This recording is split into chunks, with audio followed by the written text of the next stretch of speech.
हम पहुंच चुके हैं रायगढ़ किले के मेन द्वार पर, जिसे कहा जाता है प्रमुख द्वार यानी कि महाद्वार। और ये जो द्वार बना है इसकी संरचना बनाई गई है गौमुख, यानी कि इस तरीके से कि दुश्मनी सेना को चकमा देने के लिए काफी ज्यादा घुमाव इसमें दिया गया है। आप इसके घुमाव को यहीं से महसूस कर सकते हैं कि इस पूरे महाद्वार के ऊपर वाले हिस्से बुर्ज में वहां पर हमें कुछ पॉइंट्स दिखाई दे रहे हैं जहां से दुश्मनों के ऊपर तीर मारा जा सकता है, भाले फेंके जा सकते हैं। और यदि दुश्मन इस दीवार के बहुत नजदीक है तो गर्म तेल या फिर गर्म पानी ऊपर वाले इन होल से फेंक कर उनको मारा जा सकता था। इस मुख्य द्वार का जो रास्ता है तभी खुलता था जब यहां से छत्रपति शिवाजी महाराज अंदर आते थे। अदरवाइज ये जो छोटा दरवाजा आपको दिखाई दे रहा है, इस दरवाजे को ही आम लोगों के लिए खोला जाता था। ऊपर की तरफ अंकुश लगाए गए हैं ताकि इस दरवाजे को यदि हाथियों से तोड़ने की कोशिश की जाए तो उस तकनीक को यहां पर विफल किया जा सके। अंदर की तरफ हम थोड़ा सा आ जाते हैं और काफी भारी दरवाजा है। उसी वक्त का देखने को हमें लगता है।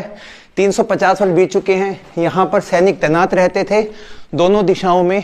और अंदर वाले हिस्से में देखेंगे तो आप अपनी नज़रों को इस द्वार के यहाँ वाले हिस्से से घुमाइए। यहाँ पर भी सैनिकों की चौकी लगी रहती होगी। दीपक वगैरह रखने के लिए, रोशनी रखने के लिए, मशाल रखने के लिए पॉइंट्स बनाए गए हैं। ये इस द्वार का बैक वाला पोर्शन देख सकते हैं। यहाँ से फिर से घुमाव दिया गया है ताकि यदि हाथी उस गेट को तोड़ भी देता है तो यहाँ से दोबारा से सैनिकों को रोका जा सके। छोटे छोटे बुर्ज बने हैं ताकि वहाँ पर उनके सैनिक तैनात रहते थे। और इस महाद्वार का ही सबसे प्रमुख रोल हुआ करता था। और बाहर की तरफ इसमें देख सकते हैं कितने भारी भारी पत्थरों के साथ में इसको जचा के बनाकर यहाँ देखने को मिलता है। और दोस्तों यहाँ से आप इस पूरे रायगढ़ के किले के पूरे हिस्से को देख सकते हैं। पहाड़ के पूरे हिस्से पे फैला हुआ ये वाला किला बड़ा ही अद्भुत, जानदार, शानदार दिखाई देता है। एक छोटा सा हम लोगों को यहाँ पर रायगढ़ किले का एक विजिटिंग मैप दिखाई दे रहा है, जिसके अंदर कुल मिलाकर आपको 45 पॉइंट्स देखने को मिलते हैं। छोटे बड़े सारे पॉइंट्स इसमें देख रहे हैं आप। सो दोस्तों, इन पॉइंट्स को आप इस पूरे किले पर आएंगे तब आप देख सकते हैं। छत्रपति शिवाजी महाराज की सेना के पास में बहुत बड़ी बड़ी तोपें थी, जिसमें से भवानी तोप तो बहुत ज़्यादा विख्यात और समृद्धि के साथ जुड़ी हुई थी। लेकिन यहाँ पर हमें इस किले के अंदर दो ये तोप रखी हुई दिखाई दे रही है, जिससे कि दुश्मनी सेना के ऊपर यहाँ से गोले दागे जाते थे और उनको ख़त्म करने के लिए इसी तोप का इस्तेमाल किया जाता था। रायगढ़ के इस किले को चढ़ने के दो रास्ते हैं। एक तो बनता है आपका लिफ्ट की तरफ से, यानी कि सिर्फ आप 4 मिनट में पहुंच सकते हो। दूसरा बनता है इस प्रकार की 2300 सीढ़ियों को आपको क्लाइंब करके ऊपर आना पड़ेगा, जिसको ट्रैक करने में या चलने में आपको तकरीबन 1 से 2 घंटे का वक्त लग सकता है।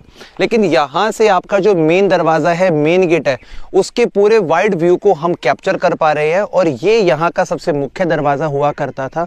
और इस पूरी ऊंची पहाड़ी के इस व्यू से हम ये भी समझ पाते हैं कि छत्रपति शिवाजी महाराज और उसके मुख्य लोगों ने किस प्रकार से चुनाव किया होगा इतनी ऊंची पहाड़ी के ऊपर रायगढ़ के इस किले को बनाने के लिए। और जहां से सूरज अभी हमें दिखाई दे रहा है दोस्तों, यही है वो हिरकानी पहाड़, जहां पर एक माता की और एक बच्चे की स्टोरी जुड़ी हुई है। यहाँ पर हम देख रहे हैं उस वक्त का ये हट्टी तालाब, यानी कि हाथी तालाब इसको बोलते हैं।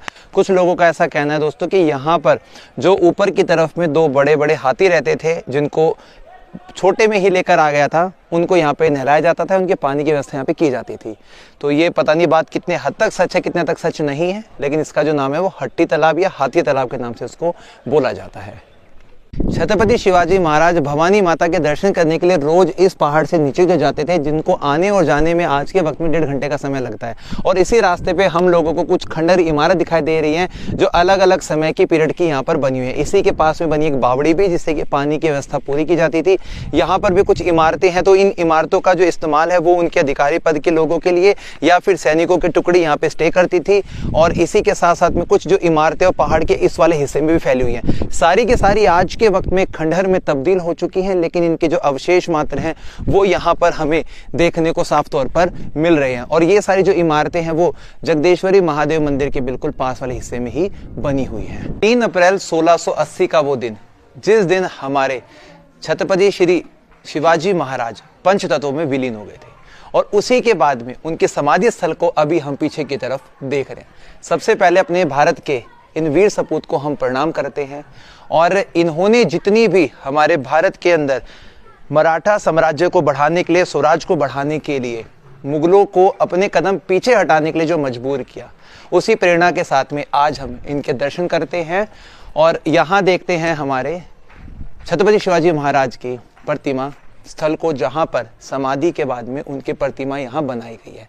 तो सबसे ज़्यादा पूजनीय स्थल जब आप आते हैं रायगढ़ के किले को देखने के लिए, तो पास में ही आपको देखने को मिलेगा जगदेश्वरी महादेव मंदिर, और उसी मंदिर के बिल्कुल सामने जहाँ पर डेली हमारे राज्य दर्शन करने के लिए आते थे, और दर्शन करने के साथ साथ में उनके समाधि स्थल को भी यहीं पर बनाया गया है। आपको मैं थोड़ा सा इसका कंस्ट्रक्शन दिखाता हूँ। यहाँ पर आइए आप, और मंदिर की शुरुआत हो जाती है दोस्तों यहाँ से।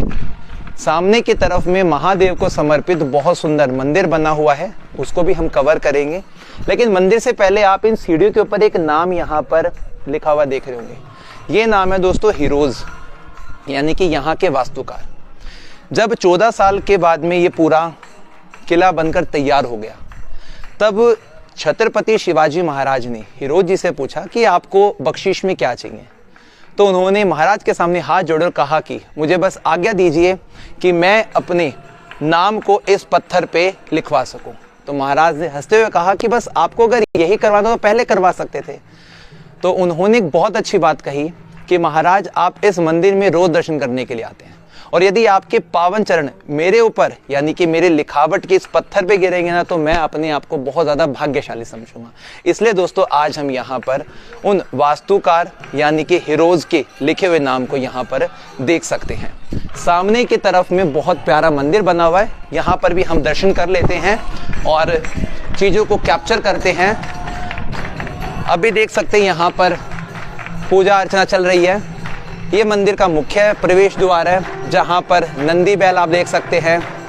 सभी भक्तगण यहाँ पर तालियों के साथ में पूजा का योगदान दे रहे हैं। इस मंदिर की खासियत भी हम नोटिस करेंगे, जिसके लिए हमें थोड़ा सा आगे की तरफ आना पड़ेगा। और जब आप अपनी नज़रों को इस मंदिर के भव्य इस चार दीवारी पर लेकर जाओगे, तो काले पत्थरों से बनी हुई यहाँ की जो मंदिर की वास्तुकला है, उसको देखकर आपको एक इस्लामिक स्ट्रक्चर को देखने का मौका मिलेगा। और इसके पीछे भी एक कारण था दोस्तों, उसके लिए हम थोड़ा सा दूसरी दिशा में जाते हैं, फिर जाकर कैप्चर करते हैं। आइए एक बार यहाँ से मंदिर की संरचना को देखकर, ऊपर वाली इस गुमटी को देखकर ऐसा लगता है कि कोई इस्लामिक स्ट्रक्चर यहाँ पे खड़ा किया हुआ है।